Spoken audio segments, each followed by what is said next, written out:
Well, the princess's death comes at a time when she appeared to be making significant strides in both her public and private lives. In recent months, she'd enjoyed tremendous success in her campaign to get a worldwide ban on anti-personnel landmines, winning backing from countries across the world, including the government here. And her private life seemed to be entering a new phase, thanks to her blossoming friendship with Dodi Fayed. Ian Glover-James reports. In the last months of her life, it seemed the princess was forever on the move. A restless lifestyle, never out of the public eye. Unburdened, it seemed, by heavy security. This was the image the princess chose to portray. The caring campaigner for humanitarian causes. Here, against landmines in Angola. She'd cut down on the causes she worked for, but the cruel injuries inflicted by mines, long after conflicts like Bosnia had ended, affected her deeply. Her fame generated huge publicity for what were once little-known issues. Simply by being photographed with the disabled victims of landmines ensured those working to remove them won unprecedented support, even in the White House.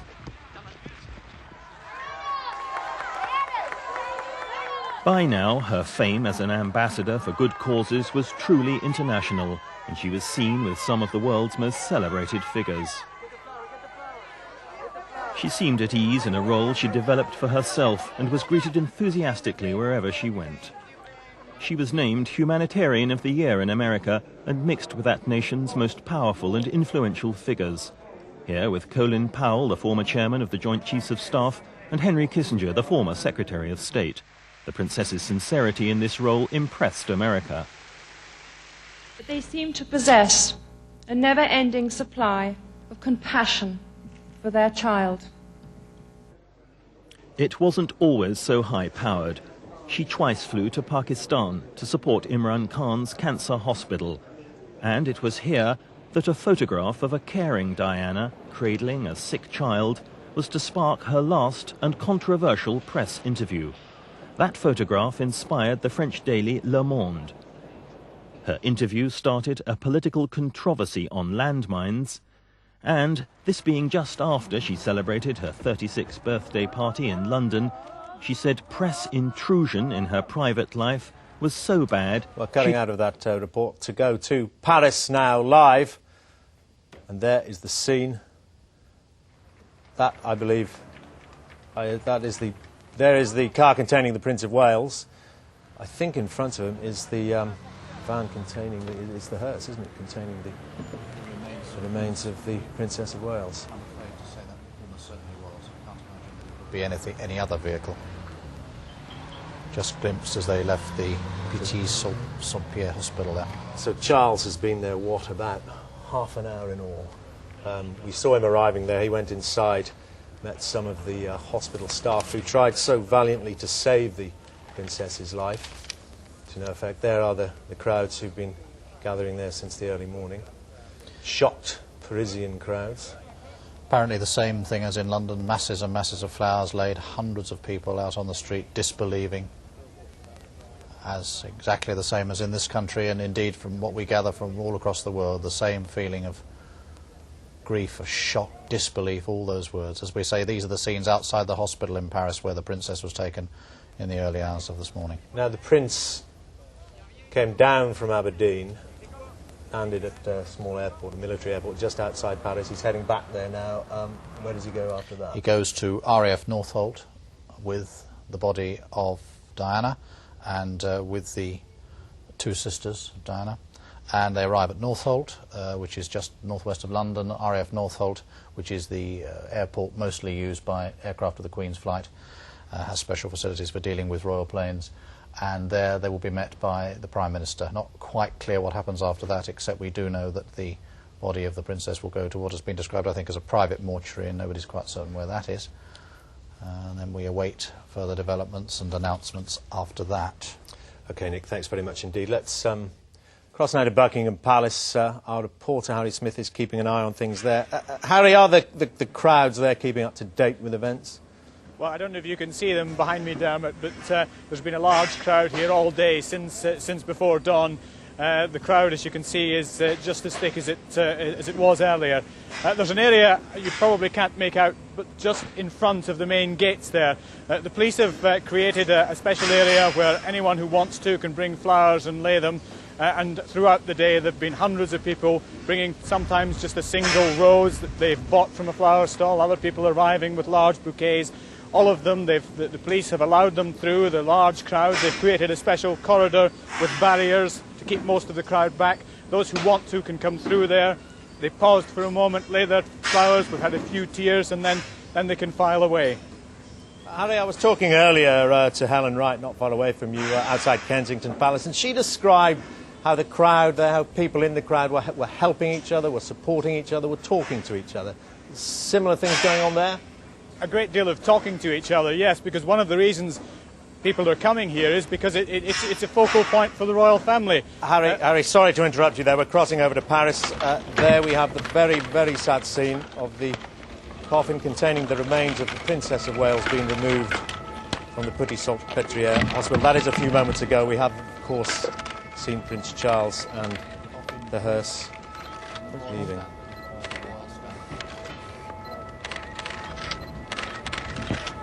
Accompanied by some bouquets. It's President Chirac and Prince Charles.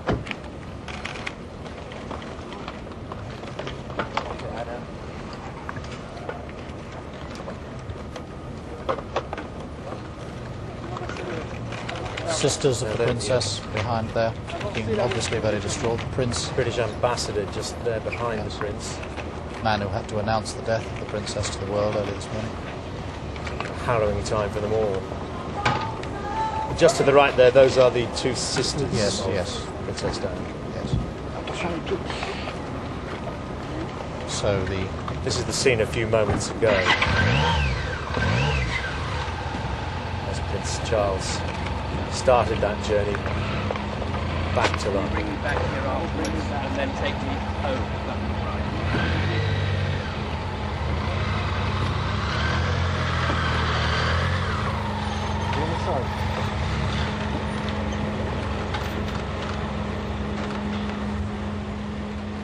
Very clear picture coming up of Prince Charles.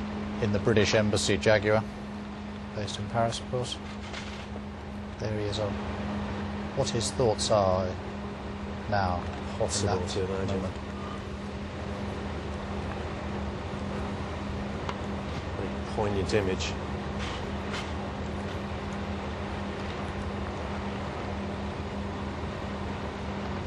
A little bit of a hold-up, as so often in these situations, reasons we can't see. The camera obviously staying on. The camera's snapping around there. Apparently there were 3 motorcycles with cameramen on the back of them, I was noticing, and even following the convoy from the airport. Whether they might have been semi-official rather than the paparazzi who apparently caused this terrible, terrible disaster. In the background there, just caught a glimpse there of the white-coated medical team. Prince Charles obviously had a few words with them.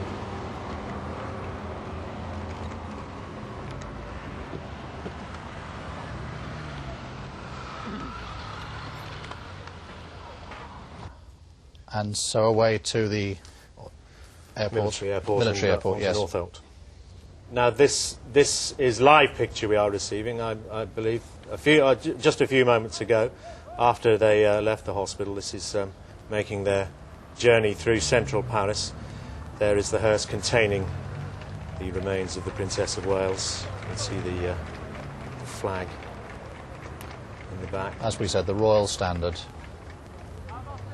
And she wasn't officially... Prince Charles following close behind. She wasn't officially a member of the royal family, of course, but was regarded as to be so, as the Queen herself said, and in death certainly regarded so, with that flag draped on that coffin. Thanks, Nick. Well, now, let's tell you about what's been going on across the country. Thousands of worshippers have been praying for Princess Diana and the royal family in churches up and down the country. And our reporter Eric McInnes went to one service at a church in Warwickshire.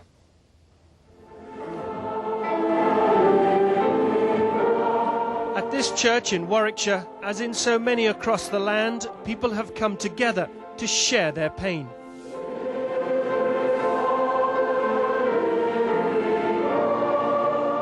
For centuries, these buildings have been the magnet in times of triumph and tragedy. Today, that was no less so. Hundreds came to a rearranged service to express their grief. We find ourselves saying, why? Why, God? Why should something like this happen, especially to someone who has already suffered a great deal of distress in life? And there are no easy answers to that question, and we shouldn't attempt to give any. Obviously, our hearts must go out to William and Harry, these two lads who've lost their mum so suddenly and so tragically, and also to Al Fayed too, and the family of the driver who lost his life. In the coming days, people will have time to reflect on Princess Diana's life. She was deeply loved. Today, in these first hours, in villages and towns, shock and grief dominate the nation's thoughts. Eric McInnes, ITN, Warwickshire. The scene there repeated, no doubt, in churches up and down the country. Let's cross now to our newsroom, where Mark Webster has been monitoring the very latest developments. Mark. Well, as you saw there, the body of Diana, Princess of Wales, is now draped in the Royal Standard, is on its way to the airport near Paris, where it will be flown down back to the United Kingdom. Further evidence is of the respect that will be shown in the run-up to her funeral. The royal palaces are to remain closed tomorrow because of her death. Buckingham Palace staterooms, Windsor Castle, the Palace of Holyrood House and Sandringham would all be closed today, and on the day of the funeral. Many more tributes pouring in, and I think I can remind you at this stage perhaps of some of the more touching ones that came in earlier today. Tony Blair, clearly very moved by her death, said, "I'll remember her personally with great affection. I think the whole country will remember her with the deepest affection and love. That's why our grief is so deep today." William Hague, the Conservative leader, says she was a shining individual who will never be forgotten, and I think that is how we should remember her. President Clinton said, "We liked her very much. We admired her work for children, for people with AIDS, for the cause of ending the scourge of landmines in the world, and for her love for her children, William and Harry." And Mother Teresa of Calcutta said she helped me to help the poor, and that's the most beautiful thing. She was a very great friend, in love with the poor. I think perhaps one of the more moving ones, or most moving ones, was from one of her friends, Rosa Monckton, who said, "As a friend, she was steadfast and loyal, and whenever I had any setback in my life, she was immediately there and would drop everything. She did everything from the heart. Her heart ruled her head, which is why I think she was so often misunderstood." One of the many, many tributes paid to her today. Mark, thank you. Well, Princess Diana's death sparked an outpouring of grief from ordinary people throughout Britain and indeed throughout the world. Her work to help the plight of the homeless and people with illnesses like AIDS won her a unique position in the hearts of all those she met. Adrian Britton reports.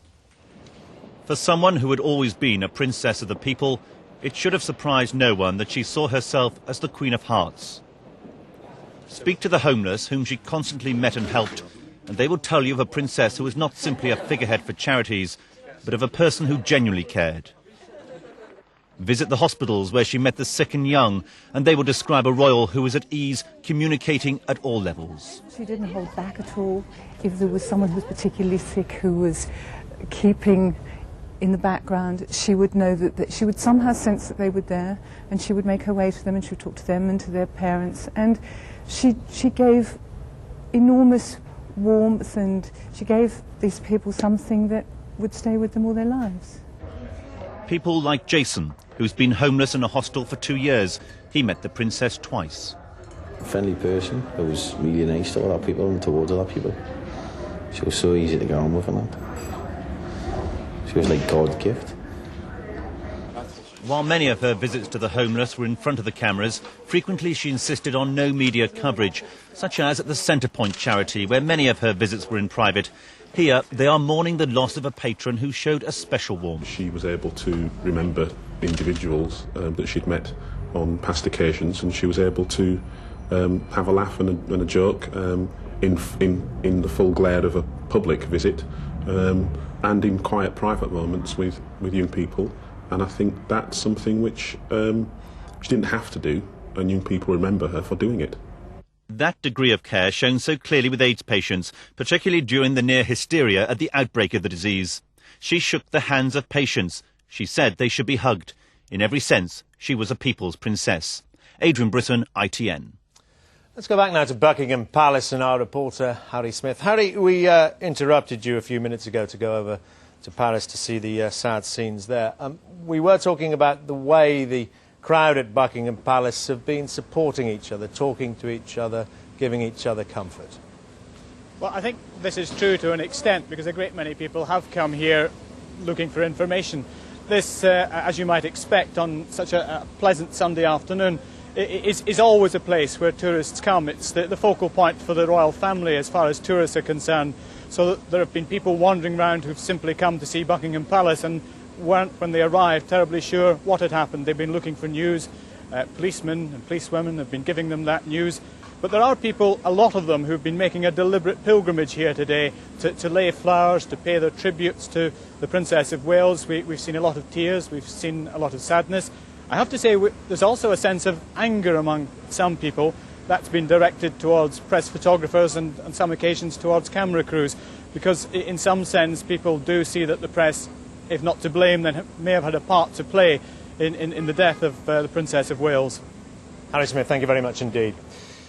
Well, our royal correspondent Nicholas Owen has been with me all day. Nick, there's been an important development into finding out what exactly happened last night. Well, it may be a pointer towards that. We've tended to forget that there was another person involved in all this who didn't die, and that was a British bodyguard. He's now been identified very clearly.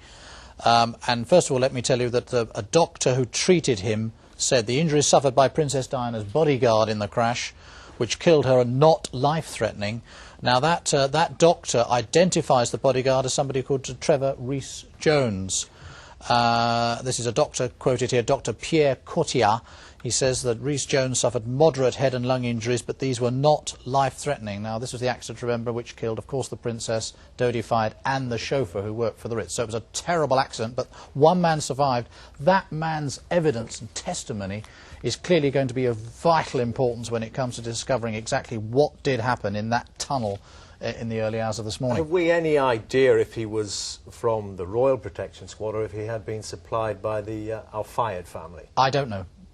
I wish I did. I don't know. I find it hard to believe that he would be a British detective. I don't recognise his name, and I do know quite a lot of the royal policemen, but I don't recognise his name. I would think more likely he's one of the bodyguards which Mohammed Al Fayed and Dodi Fayed have around them. They've had, obviously, very many worries over the years about kidnapping and all the other things. They take security incredibly seriously, and that security has been extended to embrace the Princess of Wales. I would imagine that if he was a British policeman, we would have heard from the authorities long before now. It's remarkable that his fate, as we say, he has survived and his injuries are not life-threatening, that his fate is very barely reported today. But now we do know, we have a name, and we have a very, very important witness to those dreadful events. Yes, indeed. Clearly what he has to say could provide vital clues as to the events of last night. I'm joined now by the constitutional historian, Dr. David Starkey. He's with us in the studio now. Dr. Starkey, the royal family have lost a glittering star. Can they possibly recover from this? Diana indeed was a glittering star. The trouble was, like many glittering stars, she was a bit too big for the firmament. We talk about Diana as royal. Diana wasn't royal. She was a superstar. She's now up there with Elvis Presley, with James Dean, who also died in a car crash, with Princess Grace, who died in a car crash. In a sense, her fate now hangs over the royal family. She'll be a permanent ghost. She, in a sense, is a not entirely benign ghost. I think it will make it much more difficult to carry out the necessary reinvention of the monarchy, because not only, I think, are those crowds outside Buckingham Palace looking for a scapegoat from the press, they're also pointing a finger at the royal family in general, and Prince Charles in particular. It was very difficult to defend Prince Charles in front of those cameras with that crowd today. Just to interject there, you do make the Princess of Wales almost sound like she'd reinvented herself as a show business personality. A lot of people see her as much more than that.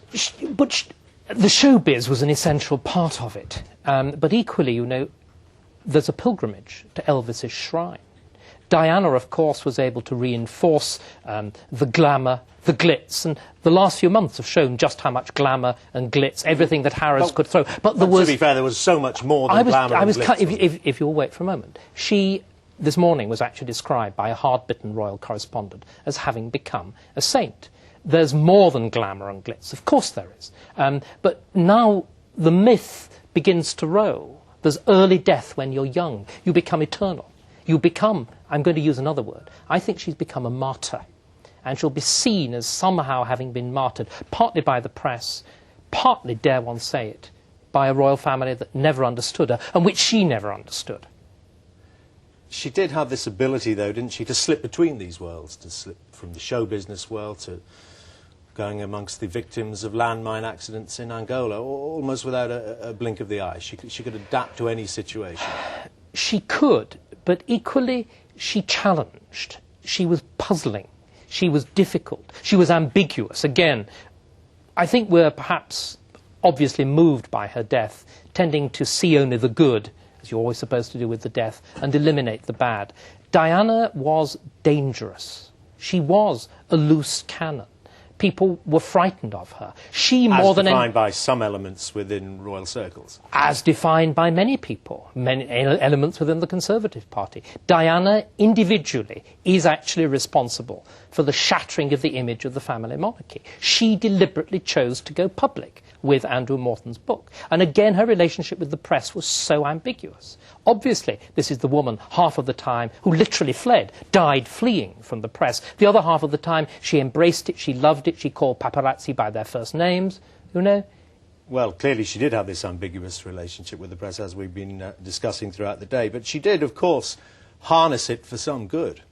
She harnessed it for some good. She also harnessed it for a gigantic process of self-projection. She also harnessed it deliberately to do down her husband. The interview with Martin Bashir was one of the most sustained exercises of vilification that I've ever seen. It was brilliantly, professionally, ruthlessly handled. Dr. Starkey, thank you very much.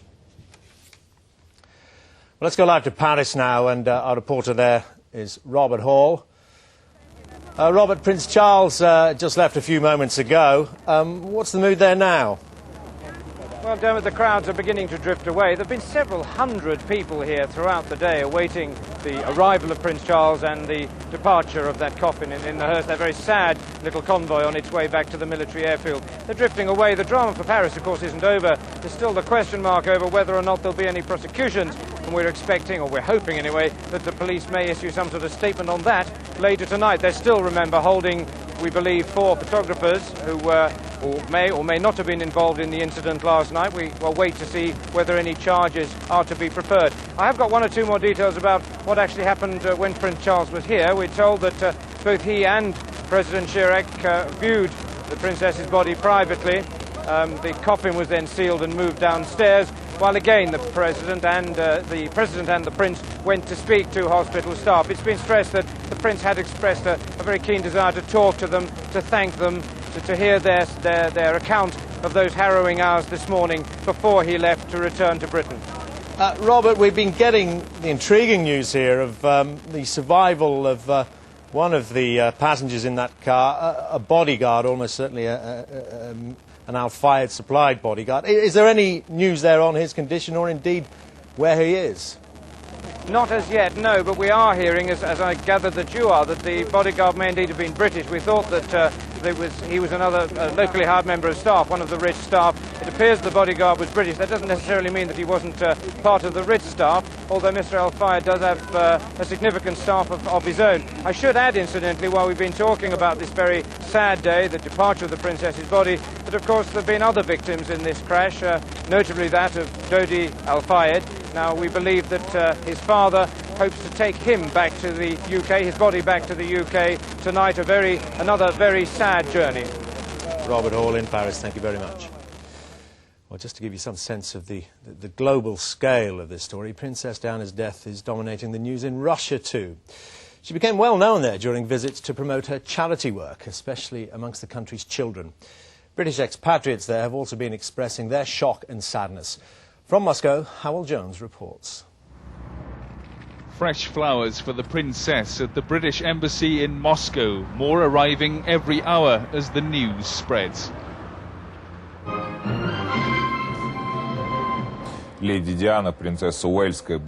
Reports of the princess's death are dominating TV and radio here. At a church service, Russians and British expatriates alike prayed for her. The world has lost somebody whose charitable work is almost irreplaceable. It's just like when Kennedy died, you know, all over the world, people felt it, it's heartfelt pain, the same with Princess Diana, 2 years ago, the princess visited Moscow alone, her priority as ever to highlight charity work. At the Tushinsky Hospital near Moscow, she met some of Russia's least fortunate children. She was able to overcome the language barrier with simple grace, as she had done on trips around the world. And in Russia, as in every country she visited, photographers followed her, step by step, engagement by engagement. This was the image they were waiting for, the princess at the Bolshoi Ballet, the most famous woman in the world in one of Russia's most romantic settings. That trip allowed ordinary Russians to see the woman already so familiar to them from countless magazines, newspapers and TV shows. It left them in no doubt that she was the epitome of Western glamour. Howell Jones, ITN, Moscow. Well, our royal correspondent, as you know, Nicholas Owen, is with me in the studio. Nicholas, just a sign there in Howell Jones' report of the global scale of this story. It's reverberating across the four corners of the world. Yes, the princess was very widely travelled. Of course, as a leading member of the royal family, you would expect that. But since her divorce, she's travelled a lot as well. We've heard about her anti-landmine trips to Angola and Bosnia. She had a very busy programme coming up this autumn. She was going to go to Southeast Asia, Hong Kong. She was going to be the first member, I think I'm right, of the royal family to go there since the handover to China. So she was very, very well known many parts of the world, and even in the parts of the world that hadn't actually seen her. They read about her, they watched her on their TV news, and she was an incredibly familiar character. And, of course, you know, we keep repeating it. We heard earlier from Dr. Starkey, the historian there, about, you know, the sort of rather strange personality and that she could be dangerous and everything else. Well, I'm not sure whether Mr. Starkey ought to go saying that round Buckingham Palace gates at the moment. I mean, the fact is this country quite clearly feels very widely that we have lost somebody who was very widely loved, very widely regarded, very widely respected, whatever the sort of human frailties and failings and problems of that person. OK, Nick, thanks very much indeed. Let's go straight now, on my right, to ITN's political editor, Michael Bronson. Mike, you've just come hot foot down from Mr. Blair's constituency, where you heard him make that very moving tribute to the princess. Well, indeed, we are all shattered by this, of course we are, but Mr. Blair is visibly shattered. He was told very early this morning, he was woken up first at 2 a.m. when the first news that something serious had happened. He then tried to go back to sleep and couldn't, and then as soon as the news hardened up, he began work with his officials and with his press secretary, drafting the necessary things that he would have to say. And he said them, and as we've been seeing through the day, I don't know quite how he got through that statement outside the little church, tiny little church in Trimdon, pouring with rain. And as he was speaking there was one of the villagers was standing behind him, and she was crying. She was openly overcome. We could see that on the big And it was very moving. Now, frankly, he's got the even more harrowing job, in my view, of standing on the tarmac at Northolt Airport and seeing Diana's coffin coming off the plane. And that, I personally, and it's only a small comparison, I remember, for example, when the Duke of Windsor's coffin came back to RAF Benson long years ago, and I was one of those who was on the tarmac there. It is a dreadful moment. It is an absolutely dreadful moment. And so he will do that. Then this evening, he will go back to Chequers. The family are there. He will just spend a quiet evening at Chequers, and he will be coming back tomorrow morning with the family. They will try and resume normality tomorrow. The children will be going to school and so on. And he will simply be available. He has cancelled all his engagements tomorrow. He was due to see the TUC and the CBI. He has cancelled those. And I should add also that it is now confirmed that there will be no campaigning in the Scottish and Welsh referendums. Donald Dewar, the Scottish Secretary, has made that clear. Mr Hague has said that he will not be campaigning. OK, Mike. It is some time since we heard that statement you were referring to from Mr Blair outside the church in Sedgefield. Let's just have a quick listen to that again. I feel like everyone else in this country today, utterly devastated. Our thoughts and prayers are with Princess Diana's family, in particular her two sons, the two boys. Our hearts go out to them. We are today a nation in Britain in a state of shock, in mourning, in grief that is so deeply painful for us. Mike, Mr. Blair, they're clearly catching the mood of the nation. He also went on to talk, I thought very movingly, about the way that we will always remember Princess Diana for the way that she could go to someone, he specifically said, the sick, the needy, the children, and just by a touch or by a smile, reassure them, comfort them. And Mr. Blair particularly picked up on that point as he went on in that statement. And of course, it's only a matter of weeks since they had a get-together at Chequers. It was an informal lunch that they had, and then after the lunch, one of the princes was there also. The Prime Minister and Princess Diana had a long private chat about the way forward. So there's been, they were thinking about the future, both of them. The Prime Minister feels very much that Princess Diana, despite all her personal troubles, had the opportunity to go forward and to, as he puts it, be a real asset for Britain, of the things she was beginning to do. He was firmly, I'm told, of the belief that she could forge a role for herself. She was beginning to do that, and that was what they discussed. And she was firmly of the belief, specifically on this landmine campaign of her, that she was in tune with the government. And there you saw the two ideas coming together. This was something that Diana wanted to pick up and run with, and of course it was something that the government very much wanted to do. Diana had got involved in this, as we know now, of course, in her remarks in Le Monde, critical of the last government. Well, be that as it may, the two things came together, and suddenly Prime Minister and Princess had something that they wanted to work on.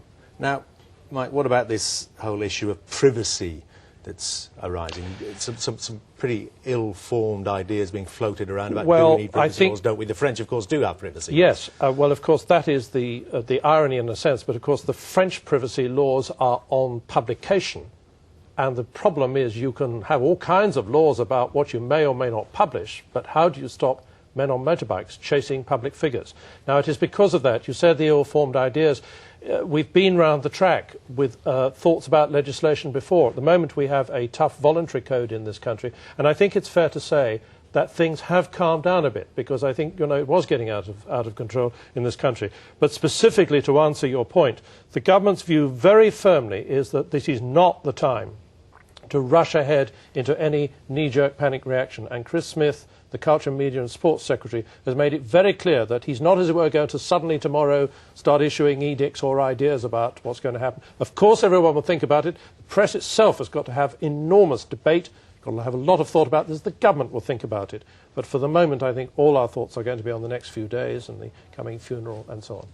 Nick, you have a question. No, it wasn't actually a question. I just wanted to pick up on what we were saying earlier about the sort of forgotten person in all this, a man who was injured and not too bad. We now understand ITN's been told he's not a Metropolitan Police officer. He is somebody who works for Mohammed Al-Fayed, that gentleman whose name we had a few moments ago is Rhys Jones, I think. His injuries are not life-threatening, and as we keep saying, we were saying a few moments ago, his evidence is going to be absolutely vital in all of this. But he was a bodyguard provided by the Al-Fayed family. Indeed, a lot of information still to come out there. Just let me remind you that we've broken into your usual ITV programmes to continue our special coverage of the death of Diana, Princess of Wales. A short while ago, Prince Charles collected her body from the hospital in Paris, where she died early this morning, following a car crash, which also claimed the life of her friend Dodi Fayed and the driver of the car. Ben McCarthy has this report on the day's terrible events.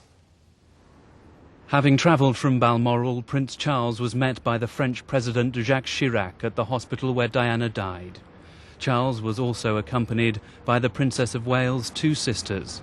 They will return to Britain later with her body. The questions as to why the crash happened or how it happened remain unanswered, but this was the barely recognisable Mercedes limousine in which the Princess of Wales and her companion Dodi Al-Fayed were being driven back to his house. Witnesses have said the car was being pursued by photographers riding motorcycles. What is certain is that as he entered this tunnel alongside the River Seine, the driver lost control. The car span overturned and hit a pillar. Dodi Al-Fayed died instantly in the back seat. The driver was also killed.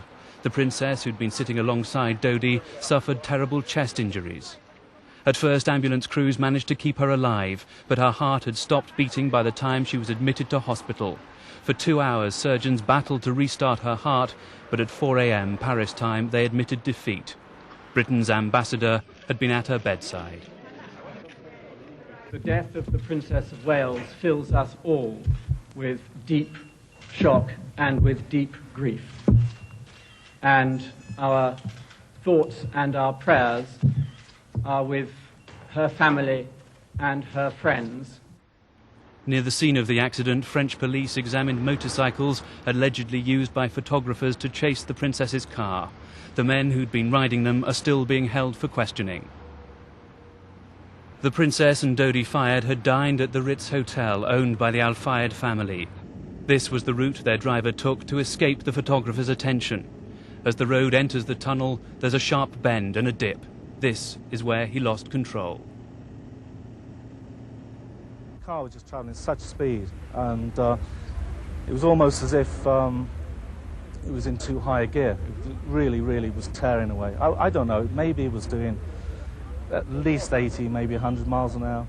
This morning, with the underpass reopened to traffic, police were still trying to piece together the last moments of what had been a romantic holiday for the princess and her friend. At the Salpetriere Hospital, hundreds of ordinary people have been leaving flowers in memory of the princess.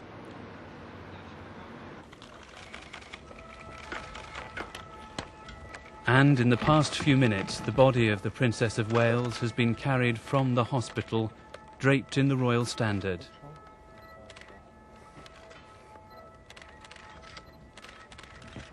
The coffin will be accompanied by the Prince of Wales.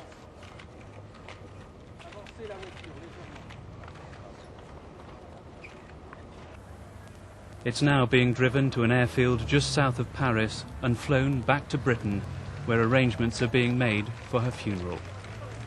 Ben McCarthy, ITN.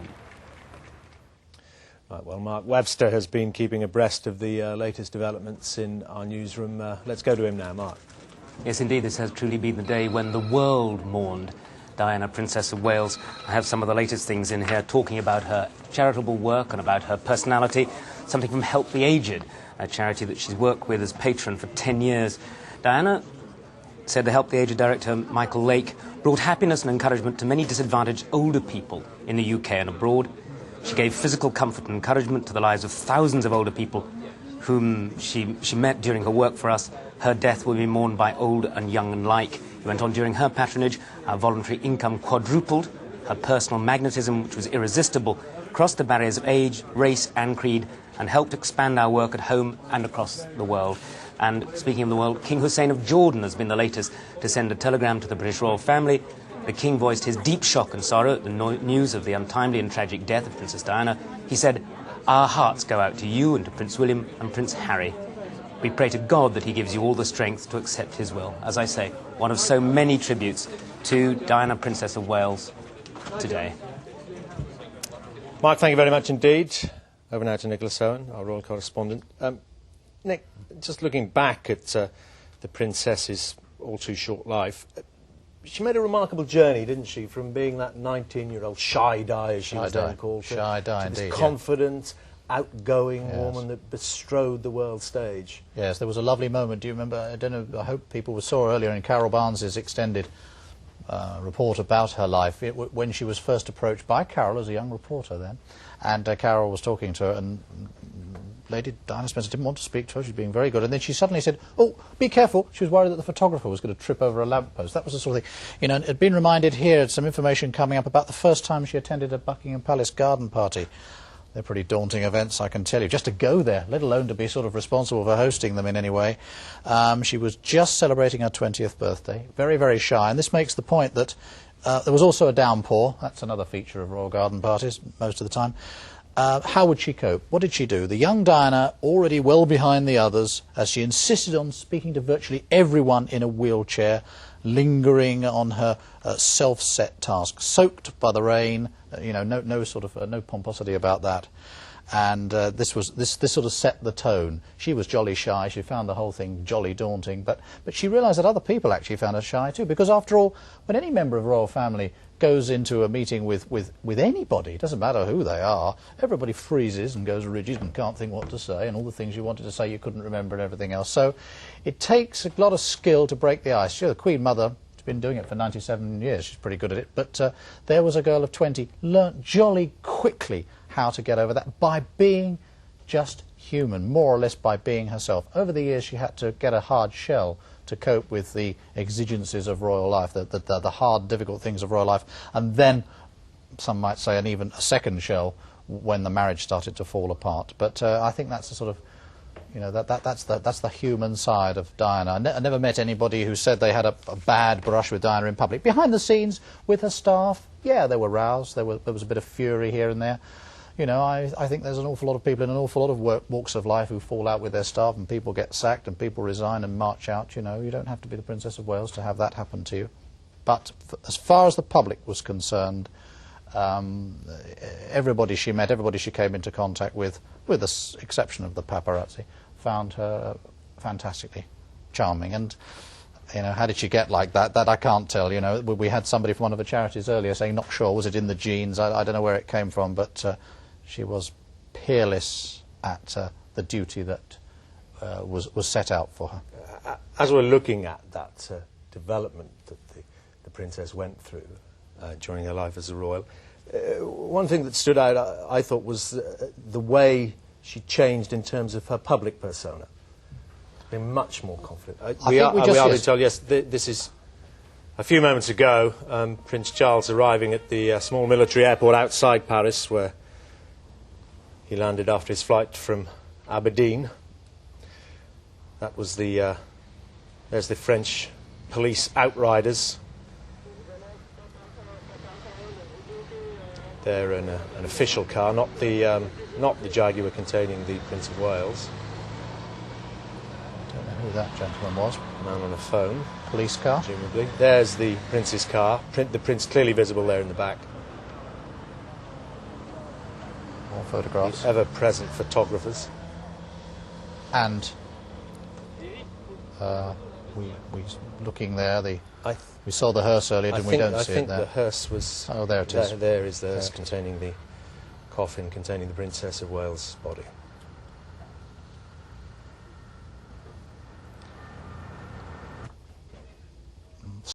They now make the short hop to RAF Northolt, yes, where, as Mike Brunson was saying, Tony Blair will be waiting to meet them. We can return to the Paris pictures, apparently. Oh, here we are. We're going to see them, I think, roughly as we saw them before, perhaps. But yes, let's try and identify things a bit clearly. There's a police car with a blue light on. The Royal the Union flag, rather, on the British Embassy Jaguar. That's got Charles in it. Police car following close behind. Police outriders heading for Villa Coublay Military Airport. There, the car just behind there, presumably containing the Princess of Wales' sisters. Yes, that's true. Of course, that's who that would be. Right, let's go to Kensington Palace now. Our reporter Helen Wright is there. Helen, the flowers just been piling up there all day. That's right. The flowers started arriving at 6 o'clock this morning at the gates you can see just behind me. The pile of flowers now stretches all the way along this pavement for about 60 feet and then snakes round the other side of a wall for about 80 feet. Up at the main gates of Kensington Palace within the gardens there are even more flowers. And now, sort of 11, 12 hours after we arrived here this morning, there are still people arriving, still crowds gathered here, just want to be here on this day, to say they were here, to talk to other people, and just to sort of show their feelings on the day of this very tragic event. Helen, thank you very much indeed. Well, Lady Diana Spencer, as was just 19 when the Prince of Wales announced their engagement in 1981, catapulting her onto the public stage, which she would never be able to leave. While her love affair with Charles appeared almost doomed from the start, her love affair with the British people blossomed. And it wasn't long before the shy, young woman found herself the most famous and most photographed face on the planet. Tim Wilcox has been looking back at her quite remarkable life.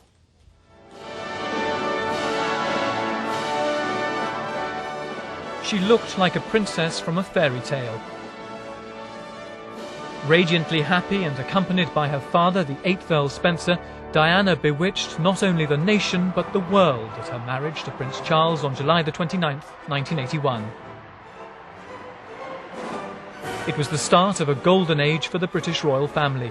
The 20-year-old Lady Diana Spencer, the first English girl in 500 years to marry a Prince of Wales. The eyes of the world were on her and she knew it. She was born Diana Frances Spencer on July the 1st, 1961, daughter of an aristocrat and friend of the royal family.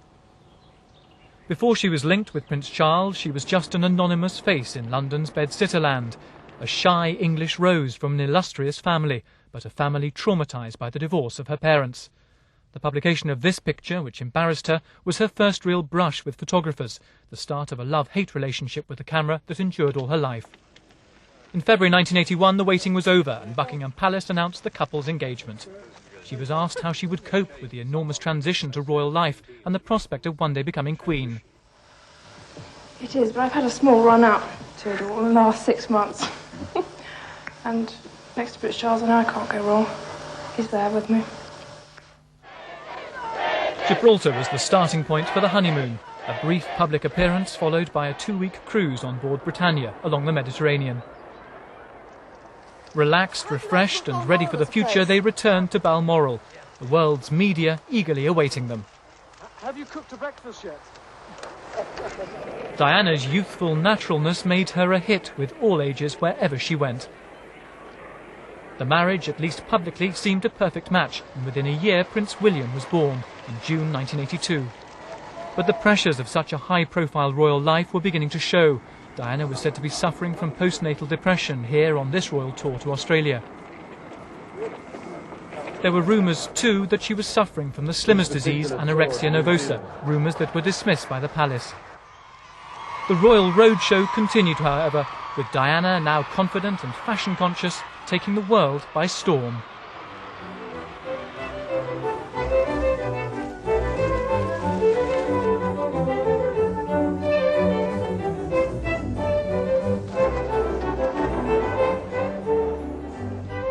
In 1983, and Diana was becoming the world's #1 cover girl. And a year later, the princess with the fashion model looks gave birth to a second son, Prince Harry. With her children growing up, Diana immersed herself in charity work, taking on AIDS as one of her big causes, the princess helping to destigmatise the illness. But the marriage was beginning to fall apart, with the couple only seen together at times of national crisis. In private, they were leading separate lives. Then, in 1992, came the bombshell that was to destroy the myth of the happy royal marriage forever, with the publication of Diana, Her True Story by Andrew Morton. The couple continued to tour together, but it was obvious that the marriage was over. It is announced from Buckingham Palace that, with regret, the Prince and Princess of Wales have decided to separate. Diana vowed to continue with her charity work, but there soon followed a series of scandalous tape recordings featuring her and a male companion, then Charles and Camilla Parker Bowles. The final straw came when a paper published pictures of her working out in a gym. She decided enough was enough. I was not aware of how overwhelming that attention would become. The last few years of the marriage were marred by unhappy and very public declarations of marital unhappiness. First, Prince Charles admitted on TV that he'd been unfaithful. It was followed by Diana's admission of an affair with a former Guards officer, James Hewitt, who'd written a book about their affair. Yes, I adored him. Yes, I was in love with him. But I was very let down. Her divorce from Charles was announced a year later. Diana was to embark on life as a single woman, still a princess, but now able to pursue her dream of becoming a roving humanitarian, free from the constraints of Buckingham Palace. Tim Wilcox, ITN. Well, we're going off the air in a couple of minutes. Before that, let's have a final thought from ITN's political editor, Michael Brunton, on today's momentous events. A shattering day, I think, for all of us, but particularly a shattering day for our political leaders, whom I've been watching quite clearly. Tony Blair, desperately affected by this, the others making their tributes today. All campaigning in the Scottish and Welsh referendums is being suspended as a result. And just one final thought, that is, as Princess Diana increasingly turned to people like Mr Major and Mr Blair, I think it showed, in a sense, how desperately she wanted someone to help her, to guide her through this increasingly difficult life. Mike, thank you very much.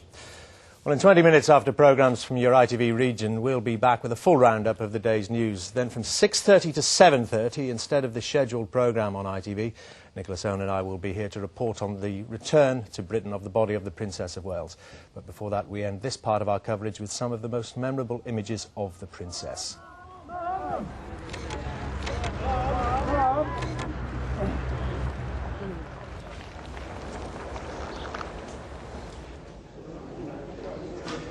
These are just some of the pictures which brought her to the attention of millions around the world and helped win her a special place in all of their hearts. Yeah, I'm only trying to highlight a problem that's going on all around the world.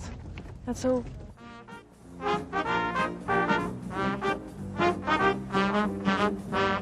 Life is mostly froth and bubble.